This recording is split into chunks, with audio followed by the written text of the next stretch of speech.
ಹ್ಮ್. ನಮಸ್ಕಾರ ಸರ್ವ ರೈತ ದೇವರಿಗೆ.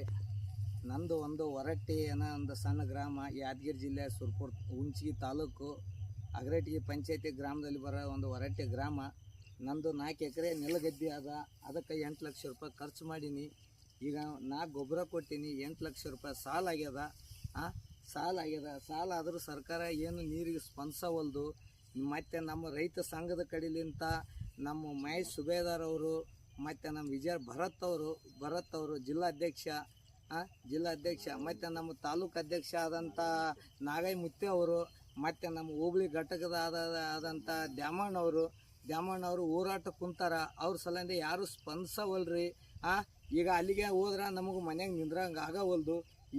ಇವಾಗ ನೀರು ತೆಗೆದ್ರೆ ಅಂದ್ರೆ ನಮ್ಮ ಎಲ್ಲಷ್ಟು ಕವಳಿ ಬಂದಂಥದ್ದು ಎಲ್ಲೋಟು ತಾಲಾಗಿಬಿಡ್ತದ. ಈ ತಾಲ ಆಯ್ತಂದ್ರೆ ನಾವು ಪ್ರಾಣಿ ಇಟ್ಕೊಳ್ಳೋಕ್ಕಾಗೋದಿಲ್ಲ. ಏನು ನೀರು ಕೊಟ್ಟು ಕುಡುಗಲ್ಲಿ ನನ್ನ ಕೌಳಿಕೋಸ್ತಿರೋ, ಏನು ನೀರು ತೆಗೆದು ಏನದ ನನಗೆ ಎಣ್ಣೆ ಕುಡಿಯೋಕೆ ಹಚ್ತಿರೋ. ನಾನು ಅಚಾನಕ ಏನನ ನನಗೆ ಆಯ್ತಂದ್ರೆ ಸರ್ಕಾರನ ಹೊಣೆ. ಅದು ಸರ್ಕಾರ ಯಾವುದೋ ಒಂದು ಸಣ್ಣ ಹಳ್ಳಿ ರೈತ ಅವ ಒಯ್ಯಾನಂತ ನೀವು ತಿಳ್ಕೊಬೇಡ್ರಿ. ನಾನು ಏನನ್ನ ಆದರೂ ನನ್ನ ನ್ಯಾಯ ಕೇಳಕ್ಕೆ ಸುನ್ನಪ್ಪ ಪೂಜಾರಿ ಬರ್ತಾನಂತೇಳಿ ಕೇರಿ ನನಗೆ ಪಕ್ಕ ವಿಶ್ವಾಸ ಅದ. ಮತ್ತು ನಮ್ಮ ರಾಜ್ಯ ಅಧ್ಯಕ್ಷರಾದಂಥ ಮಹೇಶ್ ಸುಬೇದಾರ್ ಅವರು ನನಗೆ ನ್ಯಾಯ ಕೊಡಿಸ್ತಾರಂತ ನನಗೆ ನನಗೆ ಅಚಾನಕ ಏನನ್ನ ಆಗಿ ನನ್ನ ಪ್ರಾಣ ಹೋಯ್ತಂದ್ರೆ ಅದಕ್ಕೆ ನೇರವಾಗಿ ಸರ್ಕಾರನ ಹೊಣೆ. ನನ್ನ ಪ್ರಾಣ ಹೋಯ್ತಂತಂದ್ರೂ ಅದು ಸಂಘಟನೆ ರೈತ ಸಂಘದವ್ರು ಬಂದು ನನಗೆ ನ್ಯಾಯ ಕೊಡಿಸ್ತಾರಂತೇಳಿ ಕೇರಿ ನನಗೆ ಏನನ್ನ ಆದ್ರೂ ಎಲ್ಲರೂ ಬಂದು ನೋಡ್ಬೇಕಂತೇಳಿ ಕೇರಿ ನಿಮ್ಮೆಲ್ಲರ್ಲಿಂತ ನಾನು ಕಳಕಳಿ ವಿನಂತಿ ಏನಿದ್ರೆ ಹೇಳೋದು. ವಿಜಯ್ ಭರತ್ ಅವರಿಗೆ ಮತ್ತು ನಮ್ಮ ಮಹೇಶ್ ಸುಬೇದಾರ್ ಅವರಿಗೆ, ನಮ್ಮ ದ್ಯಾಮಣ್ಣ ಹೋಬಳಿ ಅಧ್ಯಕ್ಷ ಅವರಿಗೆ, ನಮಗೆ ಸರ್ಕಾರ ಯಾರು ಕೇಳೋದಿಲ್ಲ. ಈ ವಿಡಿಯೋ ನೋಡಿದ್ರೆ ಅಂದ್ರೆ ಎಲ್ಲ ಡಿಲೀಟ್ ಮಾಡ್ತಾರೆ. ಆದ್ರೆ ನನಗೆ ನ್ಯಾಯ ಕೊಡಿಸೋಂಥದ್ದು ರೈತ ಸಂಘ. ನಾನು ಎಟ್ಟೆತ್ತಿದ್ರು ನನಗೆ ನ್ಯಾಯ ಸಿಗ್ತದೆ ಅಂತೇಳಿ ಕೇರಿ ನಾನು ಇದು ಮಾಡಕತ್ತೀನಿ.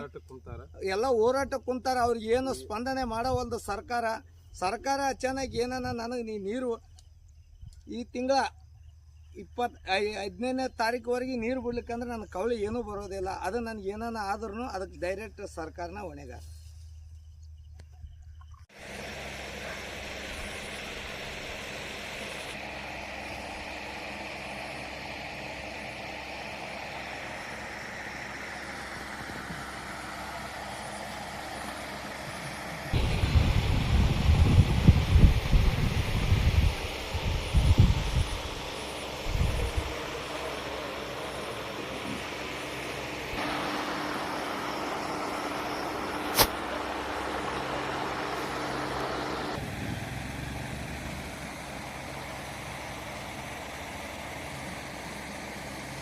Oh.